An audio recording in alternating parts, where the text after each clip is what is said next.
హైదరాబాద్ కేంద్రంగా టీడీపీ జనసేన పార్టీలు అభ్యర్థుల రెండో జాబితా కోసం కసరత్తులు చేస్తున్నాయి. టీడీపీ అధినేత చంద్రబాబు, జనసేన అధ్యక్షుడు పవన్ కళ్యాణ్ అభ్యర్థుల ఎంపికలో బిజీగా ఉన్నారు.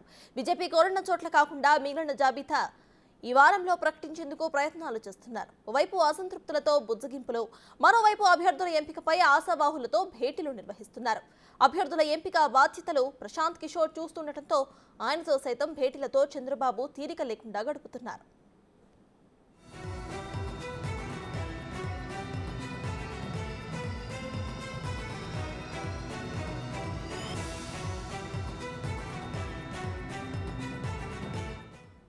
అటు పవన్ కళ్యాణ్, ఇటు ప్రశాంత్ కిషోర్లతో వరుస భేటీలు నిర్వహిస్తూ మిగిలిన జాబితాను ఓ కొలిక్కి తెచ్చేందుకు చంద్రబాబు ప్రయత్నిస్తున్నారు. రెండో జాబితాలో టీడీపీ 25 మందిని, జనసేనలో 19 మందిని ప్రకటించబోతుంది. మొత్తంగా హైదరాబాద్లో ఆంధ్ర రాజకీయాలు హీట్ను పుట్టిస్తున్నాయి.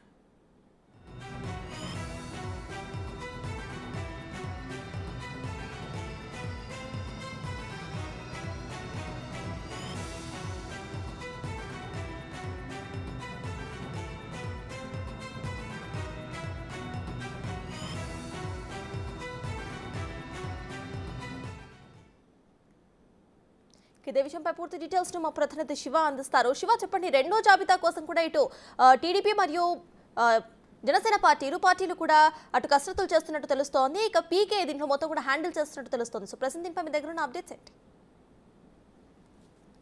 సత్తాజ్ మొత్తం మీద చూసుకుంటే తెలుగుదేశం పార్టీ చంద్రబాబు, అలాగే జనసేన అధినేత పవన్ కళ్యాణ్ వీరు కూడా గత 2 రోజుల కాలంగా నిన్న ఈ రోజు కూడా హైదరాబాద్ కేంద్రంగానే అభ్యర్థుల వడపోత కార్యక్రమానికి శ్రీకారం చుట్టారు.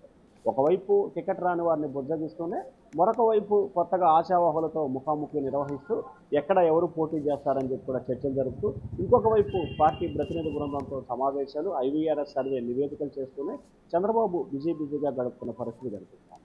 ఏదైతే మొన్న 99 మంది అభ్యర్థుల జాబితా ఇరు పార్టీలు కలిసి ప్రకటించిన నేపథ్యంలో భారతీయ జనతా పార్టీకి 15 స్థానాల వరకు పెండింగ్లో పెట్టంటే వాళ్ళకి ఇచ్చేది వాస్తవానికి 8 స్థానాలైనా కానీ వారు ఎక్కడ ఆశిస్తారో తెలియని నేపథ్యం ఉంది. కాబట్టి ఒక 15 స్థానాలు వారు ఆశిస్తున్న పక్కన పెట్టి మిగిలిన స్థానాల్లో అభ్యర్థులకు కసరత్తు చేస్తున్న పరిస్థితి కనిపిస్తూ ఉంది. ఆ 15 స్థానాలకు కూడా అభ్యర్థులను రెడీ చేసుకుంటున్నారు. కానీ 15 స్థానాలకు సంబంధించి అభ్యర్థులను పక్కన పెడుతూ మిగిలిన నియోజకవర్గాలకు సంబంధించి అంటే దాదాపుగా 32 నియోజకవర్గాలకు సంబంధించి కూడా టీడీపీ అభ్యర్థులని కసరత్తు చేసే ప్రయత్నాలు దాదాపుగా ముమ్మరం చేస్తుంది. ఇక జనసేన అధినేత పవన్ కళ్యాణ్కి సంబంధించి కూడా 24 సీట్లకు సంబంధించి కూడా 19 అసెంబ్లీ అభ్యర్థుల జాబితాని ఖరారు చేసేందుకు ముమ్మరంగా కసరత్తు చేస్తూ ఉంది. ఇప్పటికే పలువురు నేతలను కూడా హైదరాబాద్ పిలిపించుకొని 1-to-1 మాట్లాడుతున్న పరిస్థితి కనిపిస్తూ ఉంది. ఉభయ గోదావరి జిల్లాలో 2-3 నియోజకవర్గాలకు సంబంధించి ఉండి నియోజకవర్గానికి సంబంధించి కూడా విభేదాలు ఉన్న నేపథ్యంలో అక్కడున్న ఇరు పార్టీలకు సంబంధించిన నేతలను కూడా ఎంపీ రఘురామకృష్ణరాజు హైదరాబాద్ పిలిపించి నేను మాట్లాడినట్టు తెలుస్తాను. సో ఈ నేపథ్యంలోనే మధ్యలో సమావేశాలు, సభలు నిర్వహిస్తూ కూడా ఐపాక్ బృందానికి సంబంధించి ఏదైతే గతంలో ఉన్నారో ప్రశాంత్ కిషోర్కి సంబంధించి కూడా ఆయనతో చంద్రబాబు ఇప్పటికే పలు దఫాలుగా భేటీ అయ్యారు. నియోజకవర్గాల అభ్యర్థుల ఎంపిక, మేనిఫెస్టో ప్రక్రియ ఈ 2 అంశాలని ప్రశాంత్ కిషోరే చూస్తున్నారు. ఇటు టీడీపీ, ఇటు జనసేనకి సంబంధించి అభ్యర్థులు ఎవరెవరు ఆ నియోజకవర్గంలో బరిలో ఉంటున్నారు, వారి నియోజకవర్గానికి సంబంధించి గెలుపు అవకాశాలు ఏ విధంగా ఉన్నాయి, ఎటువంటి జాగ్రత్తలు తీసుకోవాలి, ఏ అభ్యర్థి అట్లా అవకాశాలు ఉంటున్నాయనే సూచనలు, సలహాలు కూడా ఇస్తున్నట్టు తెలుస్తూ ఉంది. నిన్న దాదాపుగా చంద్రబాబుతో 40 నిమిషాల పాటు పీకే భేటీ అయినట్లు కూడా తెలుస్తూ ఉంది. సో ఈ నేపథ్యంలో వరుసగా ఒకవైపు అసంతృప్తులను బుజ్జగిస్తూ, మరొకవైపు ఆశాబాహులతో మాట్లాడుతూ, మరొకవైపు కొత్తగా ఎంపికైన అభ్యర్థులకు దిశానిర్దేశం చేస్తూ, మరొకవైపు ఏదైతే పొత్తులో భాగంగా పవన్ కళ్యాణ్తో చర్చలు జరుపుతూ వీటన్నిటికి మించి కూడా ఐవీఆర్ఎస్ సర్వేని ఎంపిక చేస్తూ ఇట్లా పూర్తి స్థాయిలో కూడా అభ్యర్థుల కాచి వడపోతలో చంద్రబాబు బిజీగా ఉన్న పరిస్థితి కనిపిస్తూ ఉంది. ఒక్కసారిగా ఆంధ్ర రాజకీయాలు మొత్తం కూడా హైదరాబాద్ కేంద్రంగా కొనసాగుతున్న పరిస్థితి కనిపిస్తూ ఉంది. రెండో జాబితాకి సంబంధించి చంద్రబాబు పూర్తి స్థాయిలో కసరత్తు చేస్తూ ఉన్నారు. వాస్తవానికి 3వ తారీఖు జాబితా విడుదల చేయాలని చెప్పి చంద్రబాబు భావించారు. కానీ బీజేపీ పొత్తు అంశానికి సంబంధించి 5-6 తేదీల్లో ఖరారయ్యే అవకాశం కనిపిస్తున్న నేపథ్యంలో 6 కానీ 7 కానీ ఫైనల్ జాబితాని ప్రకటించాలని చెప్పి చంద్రబాబు భావిస్తున్నారు. మరొకవైపు జనసేన అధినేత పవన్ కళ్యాణ్ 19 మందితో కూడుకున్న అభ్యర్థుల జాబితాని కూడా ఇవాళ రేపట్లో పూర్తి స్థాయిలో కసరత్తు చేయాలని చెప్పి భావిస్తున్నారు. ఆయన కూడా అదే రోజు ఇద్దరు కలిసి మరొకసారి మీడియా సమావేశం ముందుకు వచ్చి టోటల్ అభ్యర్థులు ప్రకటన చేసే అవకాశం కనిపిస్తా ఉంది. సత్తా చెప్పండి.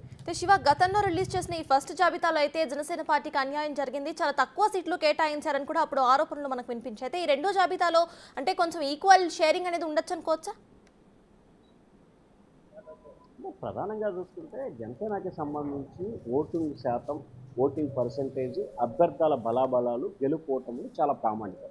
తెలుగుదేశం పార్టీకి సంబంధించి 175 స్థానాలు ఆంధ్రప్రదేశ్లో ఉంటే జనసేనకు సంబంధించి 24 స్థానాలు వారు కోరుకోవడం జరిగింది. ఎక్కడైతే ఆంధ్రప్రదేశ్కి సంబంధించి జనసేన గెలుపొందే అవకాశాలు ఉన్నాయో అక్కడ మాత్రమే వారు పోటీ చేసి 100% గెలుపు అవకాశాలు తీసుకోవాలని చెప్పి జనసేన అధినేత భావిస్తూ ఉంటారు. వాస్తవానికి టీడీపీ నుంచి 30 నుంచి 40 స్థానాలు ఇవ్వడానికి కూడా సిద్ధమవుతున్న పరిస్థితి కనిపించింది. కానీ ఎక్కువ స్థానాలు తీసుకొని ఓడిపోయాము అనిపించుకోవడం ఎందుకనేది జనసేన అధినేత ఆలోచనగా కనిపిస్తూ ఉంది. వాస్తవానికి మనం 2009లో ప్రజారాజ్యం పెట్టినప్పుడు కూడా చూసుకుంటే 2 రాష్ట్రాల్లో 295 నియోజకవర్గాలకు సంబంధించి ఉమ్మడి ఆంధ్రప్రదేశ్లో టీఆర్పీ 18 స్థానాలు మాత్రమే గెలుపొందిన పరిస్థితి. ఆంధ్రప్రదేశ్లో 16 స్థానాల పైగా ఆ రోజు గెలుపొందింది. సో ఈ నేపథ్యంలో అప్పుడు గెలుపొందిన నియోజకవర్గాలు, అలాగే 2019లో జనసేన సింగిల్గా పోటీ చేసినప్పుడు 30,000 పైగా ఓట్లు వచ్చిన నియోజకవర్గాలు, ఈ రెండింటిని అంచనా వేసుకొని దాదాపుగా 26 నియోజకవర్గాలకు సంబంధించి కూడా గెలుపు అవకాశాలు ఉన్నట్లు జనసేన భావించింది. సో ఈ నేపథ్యంలోనే 2-3 నియోజకవర్గాలకు సంబంధించి కూడా మరొకసారి సర్వే చేయించుకోవాలని చెప్పి ఆ పార్టీ భావించింది. ప్రాథమికంగా 24 స్థానాల్లో 100% గెలుస్తామనే ధీమాతోటే ఆ పార్టీ తీసుకుంది. బీజేపీతో పొత్తు ఖరారైన తర్వాత జనసేనకి మరొక 3 స్థానాలు ఇచ్చే అవకాశం కూడా ఉన్నట్లు చెప్తా ఉన్నారు. సో దానిలో భాగంగానే ఆ 26 ఏదైతే అనుకున్నారో 26 కానీ 28 స్థానాల్లో కానీ జనసేన పోటీ చేసే అవకాశం కనిపిస్తూ ఉంది. మరొక 2 నుంచి 4 స్థానాలు బీజేపీతో పొత్తు ఖరారైన తర్వాత ఆ సీట్లు కూడా ఇచ్చే అవకాశం కనిపిస్తూ ఉంది. సో తెలుగుదేశం పార్టీకి సంబంధించి వారిద్దరి మధ్య కూడా ఏదైతే ఒక ఒప్పందం జరిగిందో, అంటే ఒప్పందానికి సంబంధించి అభ్యర్థులకు సంబంధించి ఆర్థిక పరంగా టీడీపీ సహకరించాలి, అభ్యర్థుల ఎంపీకి సంబంధించి గెలుపు బాధ్యత టీడీపీ తీసుకోవాలి, పోటీ మాత్రం జనసేన చేస్తూ ఉంది. కాబట్టి సో ఈ నేపథ్యంలో అక్కడున్న సమీకరణాలు గెలిపే ప్రామాణికం, ఇక్కడ అభ్యర్థులు లేకపోతే మిగిలిన అంశాలు కాదు, ఖచ్చితంగా గెలిపే ప్రామాణికంగా టీడీపీ జనసేన అభ్యర్థుల జాబితా కసరత్తు చేస్తూ ఉంది. 2024 ఎన్నిక అనేది అన్ని పార్టీలకు చాలా కీలకమైన పరిణామం, జీవన నామస్మరణగా మారింది. కాబట్టి ఖచ్చితంగా ఏ పార్టీకి ఆ పార్టీ ప్రతిష్టాత్మకంగా తీసుకోవడం జరిగింది. సత్తా. Right, thank you Shiva.